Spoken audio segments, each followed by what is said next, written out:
આક્ષેપ થઈ રહ્યા છે। ગોદાવરી અને ભોગાવો નદી પર બનાવાયેલા નવા પુલના જોઈન્ટ છૂટા પડી ગયા છે। 2 વર્ષ પહેલા જ આ પુલ બનાવવામાં આવ્યો હતો। ગામ લોકોએ રજૂઆત કરી હોવા છતાં તંત્રએ કોઈ કામગીરી નથી કરી। પુલના જોઈન્ટનું સમારકામ ન કરવામાં આવતા લોકોમાં રોષ જોવા મળી રહ્યો છે। જોઈન્ટ છૂટા પડ્યા હોવા છતાં ચાલુ રાખવામાં આવ્યો છે આ પુલ।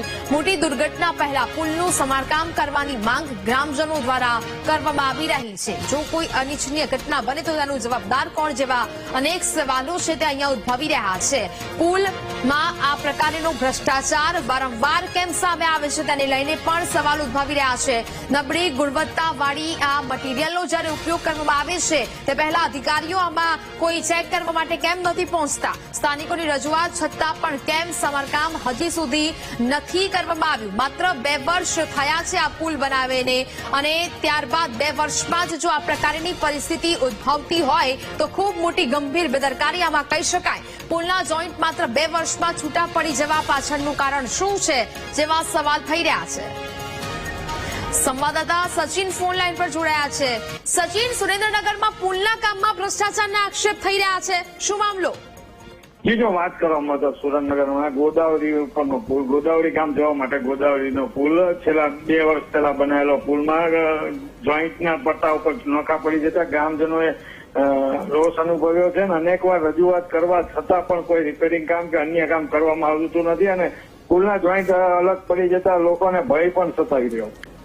બિલકુલ સચિન, જાણકારી બદલ આભાર। એટલે કે હવે કહી શકાય કે આ પુલના જોઈન્ટ છૂટા પડવાને લઈને ભ્રષ્ટાચારના આક્ષેપ છે તે ગ્રામજનો દ્વારા કરવામાં આવી રહ્યા છે। નબળી ગુણવત્તાવાળી વસ્તુઓ અંગે કોણ તપાસ કરશે તેવા સવાલ હાલ તો થઈ રહ્યા છે।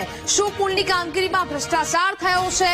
કારણ કે પુલ બન્યાને માત્ર 2 વર્ષનો સમય અહીંયા વીત્યો છે અને તેમાં હવે આ પ્રકારની પરિસ્થિતિ અહીંયા ઉભી થવી એ ખૂબ ગંભીર સવાલો અહીંયા પેદા કરી રહી છે। કારણ કે પુલ બનાવ્યા બાદ કોઈ અધિકારી નિરીક્ષણ માટે આવે છે કે કેમ? જ્યારે પણ આ પુલની કામગીરી ચાલતી હોય છે ત્યારે તેની ગુણવત્તા તપાસવા માટે કોઈ નિરીક્ષણ કરાય છે કે કેમ? અને ત્યારબાદ 2 વર્ષ બન્યા છે આ પુલને બનાવ્યા બાદ અને હવે આ પ્રકારની જો પરિસ્થિતિ ઉદ્ભવતી હોય તો પછી પુલ બન્યામાં ભ્રષ્ટાચાર થયો હોય તે પ્રકારેનું સ્પષ્ટ વલણ અહીંયા જોવા મળી રહ્યું છે।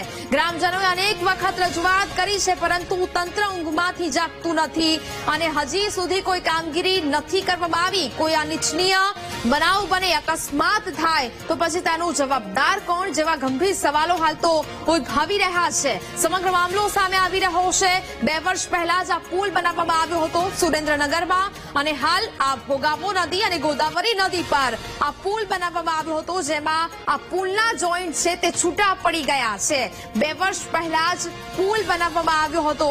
ગામ લોકોએ અનેક વખત રજૂઆતો કરી છે છતાં પણ તંત્રના પેટનું પાણી નથી હલતું। અહીંયા કોઈ અકસ્માતની ઘટના થાય તો જવાબદાર કોણ તેવું ગ્રામજનો કહી રહ્યા છે અને આ પુલ બનાવવામાં ભ્રષ્ટાચાર થયો હોવાના આક્ષેપ પણ ગ્રામજનો દ્વારા કરવામાં આવી રહ્યા છે।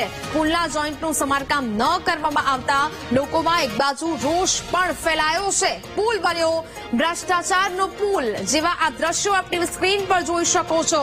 સ્પષ્ટપણે આમાં જોવા મળી રહ્યું છે કે જે જોઈન્ટ છે પુલના તે અહીંયા છૂટા પડી ગયા છે ને તેને કારણે ગમે તે વખતે અહીંયા કોઈ પણ અનિચ્છનીય ઘટના કે અકસ્માતની ઘટના ઘટી શકે છે। એટલે તંત્રને રજૂઆતો પણ કરવામાં આવી છે કે તાત્કાલિકપણે આ પુલનું સમારકામ છે તે કરવામાં આવે પરંતુ તંત્રને તો આંખ આડા કાન કરવા સિવાય કંઈ આવડ્યું જ નથી। એટલે ફરી એક વખત આવી ઘટના છે તે અહીંયા સામે આવી। ભ્રષ્ટાચારના પુલ મુદ્દે બોલવામાં જનપ્રતિનિધિઓનું મૌન સામે આવ્યું છે, બોલવા પણ તૈયાર નથી। વીટીવી ન્યૂઝે સંપર્ક કરતા ભાજપના ધારાસભ્યએ બોલવાનું ટાળ્યું છે। વીટીવી ન્યૂઝે સંપર્ક કરતા પૂર્વ ધારાસભ્યએ પણ બોલવાનું ટાળ્યું છે અને હવે જનપ્રતિનિધિઓ પાસે સવાલોના જવાબ નથી તેથી જ તેઓ મૌન સેવી લે છે।